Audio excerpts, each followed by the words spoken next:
Phone tapping కేసులో రెండో రోజు ఎస్ఐబి మాజీ చీఫ్ ప్రభాకర్ రావును విచారిస్తోంది సిట్. హార్డ్ డిస్క్ ధ్వంసంపై మరోసారి ప్రభాకర్ రావును ప్రశ్నిస్తోంది సిట్. రివ్యూ కమిటీ పర్మిషన్ తో ఫోన్లు ట్యాప్ చేశారా అన్న కోణంలో ఎంక్వైరీ చేయనుంది. ఎఫ్ఎస్ఎల్ డేటా ఆధారంగా ప్రశ్నిస్తున్నారు అధికారులు. కస్టడీ విచారణలో కీలక ఆధారాలు లభించే అవకాశం ఉంది. ఫోన్ ట్యాపింగ్ కేసులో రెండో రోజు ఎస్ఐబి మాజీ చీఫ్ ప్రభాకర్ రావును విచారిస్తోంది సిట్. హార్డ్ డిస్క్ ధ్వంసంపై మరోసారి ప్రభాకర్ రావును ప్రశ్నిస్తోంది. రివ్యూ కమిటీ పర్మిషన్ తో ఫోన్లు ట్యాప్ చేశారా అన్న కోణంలో ఎంక్వైరీ చేయనుంది. ఎఫ్ఎస్ఎల్ డేటా ఆధారంగా ప్రశ్నిస్తున్నారు అధికారులు. కస్టడీ విచారణలో కీలక ఆధారాలు లభించే అవకాశం ఉంది. మరింత సమాచారం అజయ్ అందిస్తారు. అజయ్, ట్రాపింగ్ కేసులో ప్రభాకర్ రావు రెండో రోజు సిట్ విచారణ అప్డేట్స్ ఏంటి? విశ్వపర్ణ సంచలనం రేపిన ఫోన్ ట్యాపింగ్ కేసులో సుప్రీంకోర్టు ఆదేశాలతోటి ఇప్పటికే మాజీ ఎస్ఐబి చీఫ్ ప్రభాకర్ రావు నిన్న ఉదయం 11 గంటలకి సిట్ అధికారుల ఎదుట లొంగిపోయాడు. సుప్రీంకోర్టు చాలా క్లియర్గా గైడ్ లైన్స్ ఇచ్చింది.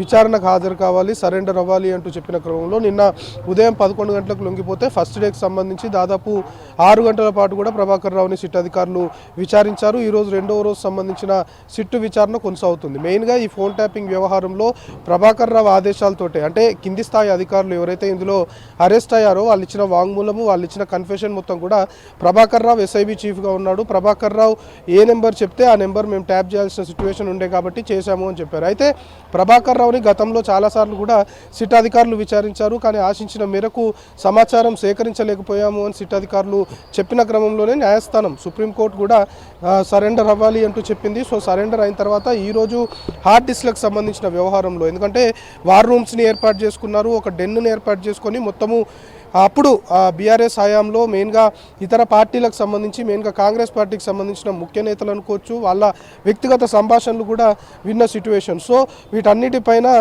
ఎప్పుడైతే కేసు నమోదైందో పంజగుట్ట పోలీస్ స్టేషన్లో 2023 మార్చి 10వ తేదీ ఫోన్ ట్యాపింగ్ సంబంధించిన వ్యవహారంలో కేసు ఎప్పుడైతే నమోదైందో దాని తర్వాత వార్ రూమ్లు కావచ్చు, లేకపోతే వీళ్ళు ట్యాపింగ్ కోసం ఉపయోగించిన పరికరాలు, హార్డ్ డిస్క్లకు సంబంధించి వాటన్నిటిని కూడా డిస్ట్రాయ్ చేశారు. అంటే డిస్ట్రాయ్ ఆఫ్ ఎవిడెన్స్కి పాల్పడ్డారు. అయితే డిస్ట్రాయ్ ఆఫ్ ఎవిడెన్స్ చేయాల్సిన అవసరం ఏమొచ్చింది అనేది కూడా ఇప్పటికే సిట్ అధికారులు ప్రశ్నిస్తున్నారు. హార్డ్ డిస్క్లకు సంబంధించిన వ్యవహారంలో చాలా లోతుగా విచారించాలి ఈ 7 రోజుల పాటు అనేది కూడా సిట్ అధికారులు భావిస్తున్నారు. మెయిన్గా ప్రభాకర్ రావు సంబంధించి ఆ రివ్యూ కమిటీకి పంపిన నెంబర్లు ఏదైతే ట్యాప్ చేస్తామో అని చెప్తారో అవి మాత్రమే చేశారా, లేకపోతే ఇతర నెంబర్లను కూడా చేశారా అనే కోణంలో ప్రస్తుతం విచారిస్తున్నారు. మెయిన్గా ప్రభాకర్ రావు సంబంధించిన వ్యవహారంలో మొన్నటి వరకు కూడా విచారణకు హాజరయ్యాడు. విచారణకు హాజరైనప్పుడు అతనికి నాట్ టు అరెస్ట్ అనేది ఒకటి ఉండే, కోర్టు సంబంధించి కూడా అతన్ని అరెస్ట్ చేయొద్దు, విచారించాలి అని చెప్పింది. సో నాట్ టు అరెస్ట్ ఉంది, మధ్యంతర ఉత్తర్వులు ఉన్నాయి కాబట్టి ఆశించిన మేరకు మేము విచారించలేకపోతున్నాము, అతడు కూడా నాట్ టు అరెస్ట్ ఉంది కాబట్టి ధైర్యంగా విచారణకు వస్తున్నాడు, కానీ ఎలాంటి సమాధానాలు చెప్పట్లేడు అనేది న్యాయస్థానానికి సిట్ అధికారులు చెప్పినప్పుడు సరెండర్ అవ్వాలి అని చెప్పారు. సో ఇప్పుడు లొంగిపోయాడు కాబట్టి లొంగిపోయిన తర్వాత ఈ 7 రోజుల పాటు కూడా ఈ హార్డ్ డిస్క్లకు సంబంధించి కావచ్చు, మెయిన్గా 5 ఐక్లౌడ్, దాంతోపాటు అతని జీమెయిల్ సంబంధించిన పాస్వర్డ్లు, గతంలో విచారణకు వచ్చినప్పుడు కూడా పాస్పోర్ట్లకు సంబంధించిన వ్యవహారం పైన సిట్ అధికారులు ప్రశ్నించినప్పుడు పాస్వర్డ్లు గుర్తులేవు అనేది ప్రభాకర్ రావు ఇచ్చిన సమాధానం. సో ఆ పాస్వర్డ్ ఓపెన్ అయితే ఖచ్చితంగా అందులో ఉన్న డేటాకు సంబంధించిన దాంట్లో కొంత క్లారిటీ వస్తుందని సిట్ అధికారులు భావిస్తున్నారు. కానీ ప్రభాకర్ రావు మాత్రం తన వ్యక్తిగత ఇన్ఫర్మేషన్ ఏదైతే ఉందో అది మాత్రమే నేను డిలీట్ చేశాను, మిగతా అంతా ఉన్నాయని చెప్తున్నప్పటికీ కూడా సిట్ సంబంధించిన అధికారులు మాత్రం ఈ ఫోన్ ట్యాపింగ్ వ్యవహారానికి ఉపయోగించినటువంటి పరికరాలపైన దృష్టి పెట్టడంతో పాటు డేటా డిస్ట్రాయ్ చేశారు కాబట్టి దాన్ని మొత్తం కూడా రిట్రీవ్ చేయాలి అని భావిస్తున్నారు. ఇప్పటికే ఎఫ్ఎస్ఎల్ కూడా కొన్ని పరికరాలని పంపించిన సిచ్యువేషన్. సో ఈరోజు రెండో రోజు విచారణలో భాగంగా ప్రభాకర్ రావు సంబంధించి ఈ హార్డ్ డిస్క్ల వ్యవహారం అనుకోవచ్చు, మెయిన్గా ఎవరి ఆదేశాలతోటి ఈ ఫోన్ ట్యాపింగ్కి పాల్పడ్డారు. బీఆర్ఎస్ హయాంలోనే ఈ ఫోన్ ట్యాపింగ్ జరిగింది. బీఆర్ఎస్ హయాంలో ప్రభాకర్ రావు ఒక విధంగా పోలీస్ డిపార్ట్మెంట్ని శాసించాడని చెప్పాలి. ఉన్నతాధికారులు కూడా ప్రభాకర్ రావు కోసం టైం తీసుకొని వెయిట్ చేసి కలవాల్సిన సిచ్యువేషన్. ఈరోజు ఫోన్ ట్యాపింగ్ కాంగ్రెస్ ప్రభుత్వం అధికారంలోకి వచ్చిన తర్వాత ఇలాంటి యాక్టివిటీస్ పైన దృష్టి పెట్టింది.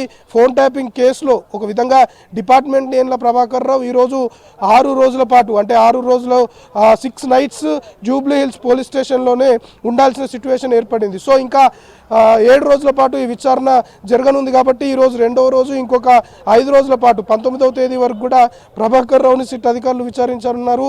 ఈ ఎంటైర్ విచారణ పూర్తయిపోయిన తర్వాత ఈ రిపోర్ట్ సంబంధించి ఈ విచారణలో భాగంగా ఏదైతే ఇన్ఫర్మేషన్ సిట్ అధికారులు సేకరిస్తారో సుప్రీంకోర్టులో దాన్ని ప్రొడ్యూస్ చేస్తారు. సుప్రీంకోర్టులో ప్రొడ్యూస్ చేసిన తర్వాత ప్రభాకర్ రావు సంబంధించి నెక్స్ట్ ఏ విధంగా ముందుకెళ్ళాలి అనే దానిపైన సుప్రీంకోర్టు ఒక గైడ్ లైన్స్ ఇస్తుంది. అంటే గతంలో విచారించిన రిపోర్ట్ అనుకోవచ్చు, ఇప్పుడు కస్టోడియల్ విచారణలో భాగంగా ఇప్పుడు రికార్డ్ చేసే రిపోర్ట్, ఈ రెండింటిని కూడా సుప్రీంకోర్టు చూస్తుంది. చూసిన తర్వాత ఇంకా ప్రభాకర్ రావుని విచారించాలి అని భావిస్తే మళ్ళీ కూడా కస్టోడియల్ విచారణకి అవకాశం కల్పించే అవకాశాలు అయితే ఉన్నాయి. సో ప్రస్తుతం రెండో రోజు కస్టడీ విచారణలో భాగంగా మాత్రం ఫోన్ ట్యాపింగ్ వ్యవహారంలో హార్డ్ డిస్క్ సంబంధించి కావచ్చు, ఎవరి ఆదేశాల మేరకు ఎంత కూడా వ్యవహారం నడిపించారు అనే దానిపైన మెయిన్గా ప్రభాకర్ రావుని క్వశ్చన్ చేస్తున్నారు. దాంతోపాటు పాస్వర్డ్లకు సంబంధించిన అంశంలోనే కీలకంగా సిట్ అధికారులు ప్రభాకర్ రావుని క్వశ్చన్ చేస్తున్నారు. అపర్ణ.